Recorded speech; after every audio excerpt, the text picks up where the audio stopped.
So, my dear students, this is chapter 11 from your grammar book, The Verb of Saying Words. Okay.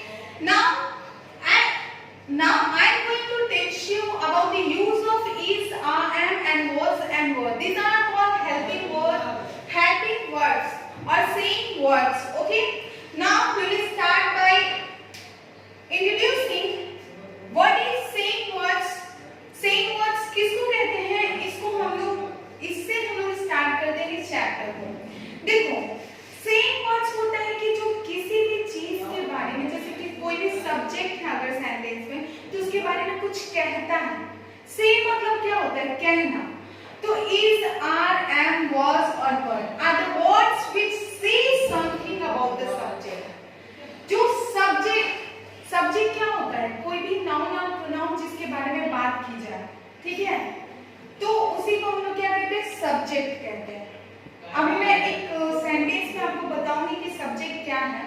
तो is, are, am और was, were word ऐसे words होते हैं जो subject के बारे में कुछ कहते हैं, ठीक है, कुछ बताते हैं उनके बारे में, उनको हम लोग सेइंग वर्ड्स कहते हैं। कैसे वर्ड्स कहते हैं?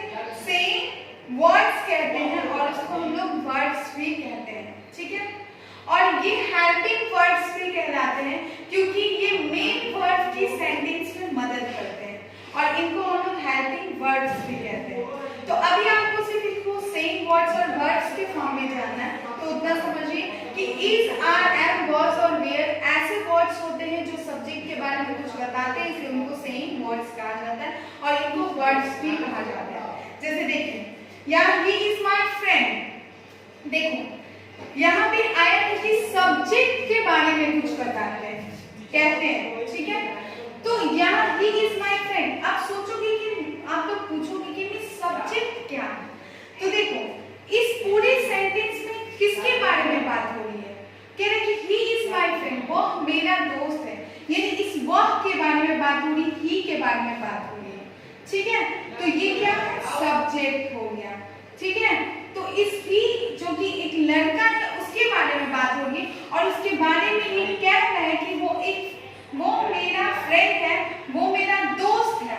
तो इसलिए यहाँ पे ये सब्जेक्ट के बारे में बात हो रही है, ये इसका यूज हुआ है यहाँ पर, तो इसलिए इसको हम लोग क्या कहते हैं? सेइंग वर्ड्स कहते हैं, क्योंकि वो क्या है? वो मेरा दोस्त है, ठीक है।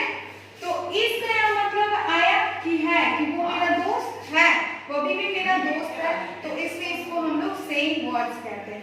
जैसे अब नेक्स्ट देखो, आई एम अ बॉय। अब इसमें सोचो कि आप लोग का आई एम अ बॉय, इसमें सब्जेक्ट कौन सा होगा? तो इसमें कह रहे हैं कि मैं एक लड़का हूँ, ठीक है। तो यहाँ बात आई के बारे में हो रही है और आई अपने बारे में कह रहा है कि मैं एक लड़का हूँ, तो इस सब्जेक्ट के बारे में बात हो रही है और ये एम यहाँ पे कौन सा वर्ड है? तो ये सेइंग वर्ड्स या फिर वर्ब के रूप में यूज हुआ। उसी तरह dogs were barking, I was eating food, ठीक है।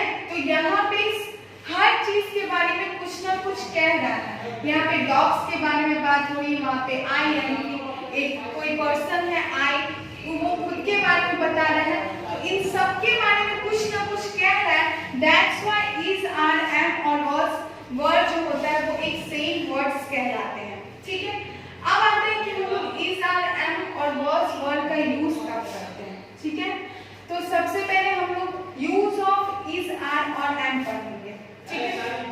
देखो, आप लोग पहले एक बात जानो, कभी भी आप प्रीवियस क्लास में आपके टीचर्स आपको बताए होंगे कि टेंस जो होता है वो तीन तरह के होते हैं, यानी कि कार्य, कोई भी समय, किसी भी कार्य को करने का समय हम लोग तीन तरह से बताते हैं। कैसे? कि कोई कार्य जो बीते हुए समय में काम हो चुका है, जो अभी प्रेजेंट यानी कि अभी कोई भी काम हो रहा है, एक कोई भी काम आने वाले समय में होगा। तो इस हिसाब से बांटा गया कि टेंसेस जो होते हैं वो तीन तरह के होते हैं, प्रेजेंट टेंस, पास्ट टेंस और फ्यूचर टेंस, ठीक है।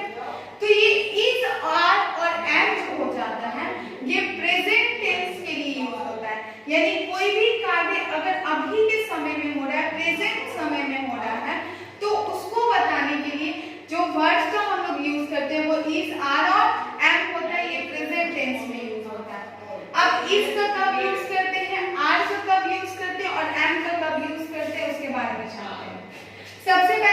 आता है आपका इज। पहला पॉइंट, इज जो है इसका यूज सिंगुलर नाउन, सिंगुलर मतलब होता है एक, तो कि कोई भी एक नाउन, ठीक है, नाउन समझना कि कोई भी पर्सन, प्लेस, एनिमल या थिंग हुआ, तो कोई एक अगर नाउन या फिर प्रोनाउन से पहले इस्तेमाल होता है, प्रोनाउन के साथ हम लोग इसका यूज करते हैं। कोई भी एक नाउन हो या प्रोनाउन हो उसके साथ इसका यूज करते हैं, ठीक है। अब देखिए प्रोनाउन में किसके साथ इसका यूज करेंगे, तो ही, शी, इट, क्योंकि ही हमेशा एक लड़के के बारे में बात होती है तो यूज होता है शी, वन गर्ल के लिए यूज होता है, और इट कोई भी वन एनिमल या फिर थिंग के लिए यूज होता है, ठीक है।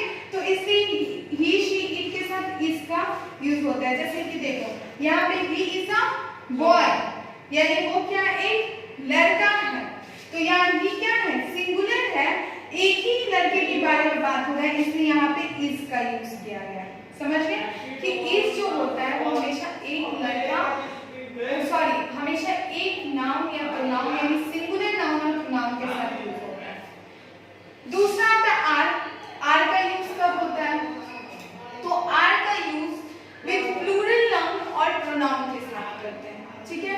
अब जैसे कि सिंगुलर के बारे में मैंने बताया कि सिंगुलर मतलब होता है एक और प्लूरल मतलब होता है एक से अधिक, यानी कि जब एक से अधिक कोई भी संज्ञा हो या सर्वनाम हो उसके साथ हम लोग आर का यूज करते हैं, ठीक है। देखो हम लोग आर का यूज कौन से प्रोनाउन के साथ करते हैं, तो वी के साथ करते हैं, यू के साथ करते हैं और दे के साथ करते हैं, ये सब प्लूरल प्रोनाउंस होते हैं, ठीक है। तो इसलिए हम लोग इसके साथ आर का यूज करते हैं। जैसे कि देखो दे आर बॉयज, यहाँ पे दे मतलब कि बहुत सारे लड़कों के बारे में बात की गई है, वे लोग, इसलिए यहाँ पे आर का यूज हुआ है। अगर मैं बोलूंगी द बॉयज आर प्लेइंग, ठीक है, तो यहाँ पे बॉयज है, बॉयज यानी कि लड़के, बहुत सारे लड़के हैं, तो यहाँ पे जब बहुत सारे लड़कों की बात हो रही है तो देख लो यहाँ आर का यूज हो रहा है, तो ये तुमको ये बता रहे हैं कि आर का यूज जो है प्लूरल नाउन या फिर प्रोनाउन के साथ यूज होता है। और एम के लिए तो कोई भी कंफ्यूजन नहीं होना चाहिए, बिकॉज एम का यूज हमेशा आई के साथ करते हैं, ठीक है। जैसे I am a boy, I am a girl, I am a doctor, I am a teacher, तो इस एम का यूज हमेशा किसके साथ होता है, आई के साथ होता है, ओके। इसके बाद हम लोग वॉज और वर्ड के बारे में पढ़ते हैं, ठीक है। वॉज और वर्ड का यूज हम लोग कब कब करते हैं, तो वॉज और वर्ड का यूज जो होता है वो हम लोग पास्ट टेंस के लिए करते हैं, यानी कि कोई भी अगर बात या फिर वर्ड जो है बीते हुए समय के लिए अगर बातें हो रही हैं तब हम लोग वॉज और वर्ड का यूज करते हैं। पास्ट मतलब होता है कि जो समय बीत गया, तो जो बीते हुए समय के लिए बातें हो रही हैं उसी को हम लोग, उसी के लिए हम लोग वॉज और वर्ड का यूज करते हैं, ठीक है। अब देखो वॉज सिंगुलर के साथ यूज होता है, सिंगुलर नाउन के साथ यूज होता है, और वर्ड जो होता है वो प्लूरल नाउन के साथ यूज होता है, ठीक है। जिस तरह इज और आर का यूज होता है ना, इज सिंगुलर के साथ होता है और आर प्लूरल के साथ होता है, उसी तरह वॉज जो होता है वो सिंगुलर नाउन के साथ होता है और वर्ड जो होता है वो प्लूरल नाउन के साथ यूज होता है। देखिए जैसे his brother was a doctor, उसका भाई डॉक्टर था, ठीक है। यहाँ था बीते हुए समय के लिए बात हो रही है कि उसका भाई डॉक्टर था, अब है नहीं, तो यहाँ पे ब्रदर यूज हुआ है, यानी कि उसका एक भाई है जो कि डॉक्टर था, तो इसलिए यहाँ पे वॉज का यूज हुआ है। लेकिन हिज ब्रदर्स, देखो ब्रदर्स में एस लग गया, ब्रदर में एस लग गया, ब्रदर्स मतलब कि बहुत सारे उसके भाई, तो उसके भाई लोग जो थे वो डॉक्टर थे, ठीक है। तो इससे चूंकि ब्रदर्स यूज हुआ है, दैट्स व्हाई यहाँ पे किसका यूज होगा, वर्ड का यूज होगा, ओके। इसके अलावा आप प्रोनाउन में देखो कि किसके किसके साथ वॉज का और किसके साथ वर्ड का यूज होगा, तो देखो आई, ही, शी, इट, ये हमेशा एक पर्सन के लिए यूज होता है। जैसे आई है एक पर्सन के लिए यूज होगा, ही एक बॉय के लिए, शी एक गर्ल के लिए, इट कोई भी एक थिंग हुआ या कोई भी एक एनिमल हुआ, तो इसलिए इसके साथ वॉज का यूज होता है।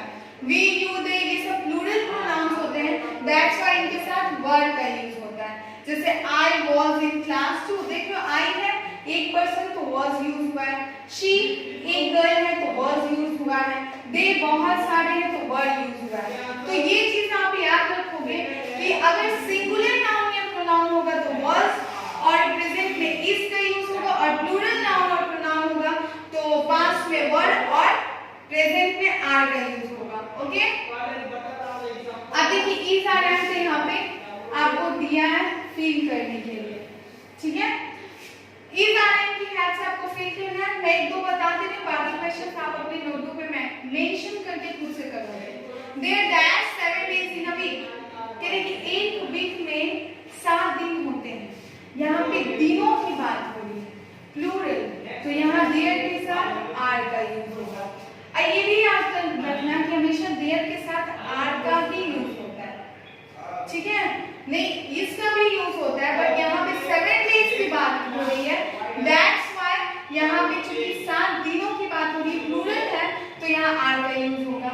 These cakes that stay, यहाँ पे देखो केक्स हैं, तो केक्स है यानी बहुत सारी केक्स हैं, तो आर स्टे कि ये केक्स खराब हो चुके हैं। I that never girl, इसके लिए तो सोचना नहीं है, I के साथ हमेशा am का यूज होता है। The dog that's barking, dog क्या है, वो बात कर रहा है, तो डॉग एक ही डॉग है, तो डॉग इज बार्किंग।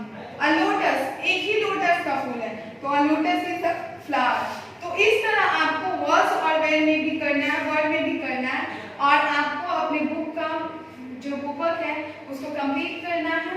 इस एक्सरसाइज का कोई भी प्रॉब्लम है तो आप हमसे पूछिए, और इस बुक का बुकवर्क कंप्लीट करने के बाद उसको व्हाट्सएप ग्रुप पे सेंड कीजिए, ताकि आपके टीचर्स चेक कर सके कि आपने जो भी वर्क किया है वो राइट है या फिर रॉन्ग है।